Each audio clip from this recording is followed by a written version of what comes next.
Hi guys, actually ఈరోజు నేను ఏంటంటే ఫిష్ ఫ్రై చేస్తున్నాను. సో లాస్ట్ టైం మీరు రెసిపీ అడిగారు, బట్ నేను పెట్టలేకపోయాను. యాక్చువల్లీ నాకు అంత టైం లేకుండే, బట్ ఈరోజు మీకు చెప్దాం అనుకుంటున్నా. ఫస్ట్ మనం పసుపు వేసుకోవాలి, పసుపు అండ్ అలాగే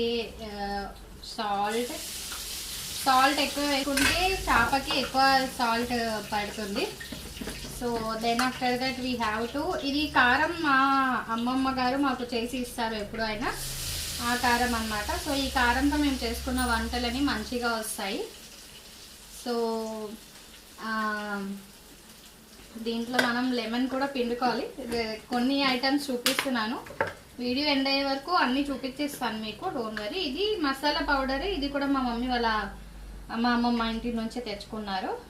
ఎందుకంటే వాళ్ళు ఏదైనా సరే వాళ్ళు మంచిగా చేస్తారని చెప్పి అక్కడి నుంచే తీసుకొస్తుంది మా మమ్మీ. అండ్ ఇది మసాలా పౌడర్ ఒక్కటి, అండ్ ఇందులోకి కొంచెం మిరియాల పౌడర్. సో మిరియాల powder, and then after that we have to add some chilli flakes, and then after that some oregano. ఇవి మా మమ్మీకి నచ్చవు, బట్ నేను వేస్తాను. వేస్తేనే మనకి మంచి టేస్ట్ వస్తుంది అనమాట, మంచి ఫ్లేవర్ఫుల్గా వస్తుంది. నేను స్పూన్ మర్చిపోయాను, సో ఇదే స్పూన్ ఇందులో వాడేస్తున్నాను. ఇది గార్లిక్ పౌడర్ అనమాట. గార్లిక్ పౌడర్ అనేది చాలా మంచి టేస్ట్ వస్తుంది. సో అందుకే గార్లిక్ పౌడర్ వచ్చేసి నేను ఇందులో యాడ్ చేసుకుంటున్నాను. అండ్ దెన్ ఆఫ్టర్ దట్ ఏంటంటే ఇది ఒక పొడి, ఇది మా మమ్మీ ఇంట్లో తయారు చేసింది అనమాట. ఈ పొడి ఎందుకు తయారు చేసిందంటే బిర్యానీస్కి అండ్ ఇంకా వేరే వాటికి యూజ్ చేస్తాం మేము. సో ఇది చాలా మంచి టేస్ట్ అయితే ఇస్తుంది. అండ్ మనం వాటర్ తీసుకొని వస్తాం. సో ఇప్పుడు ఇవేంటంటే ఇందులో మనం వాటర్ వేసుకొని మంచిగా కలుపుకోవాలి.